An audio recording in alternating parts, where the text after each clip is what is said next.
Encore d'autres témoignages accablants contre Donald Trump. Petit à petit, le scénario des pressions que le président des États-Unis aurait exercé sur l'Ukraine se dessine. Cette fois-ci, ce sont deux témoins directs. Le lieutenant-colonel Alexander Vindman, qui travaille au sein du Conseil de sécurité nationale à la Maison-Blanche, et Jennifer Williams, conseillère spéciale du vice-président américain Mike Pence, qui ont été entendus lors des auditions publiques du Congrès. Tous deux ont trouvé le coup de téléphone du 25 juillet très inhabituel, préoccupant, inapproprié.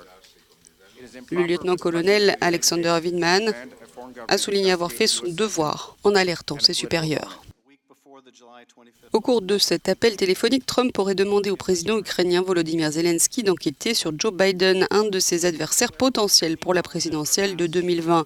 Ce n'était pas le cas selon Kurt Volker, ancien diplomate appelé à témoigner par les Républicains.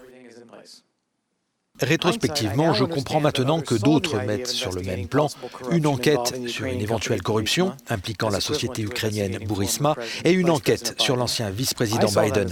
Mais je les vois très différemment, la première étant appropriée et anodine, la seconde inacceptable.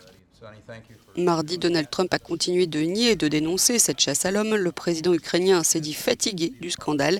Et la quatrième journée d'audition publique promet avec celle de l'ambassadeur américain auprès de l'Union européenne, Gordon Sondland, un généreux donateur de la campagne de Trump, devenu personnage central de cette enquête, car il aurait été au cœur d'une diplomatie parallèle avec l'Ukraine.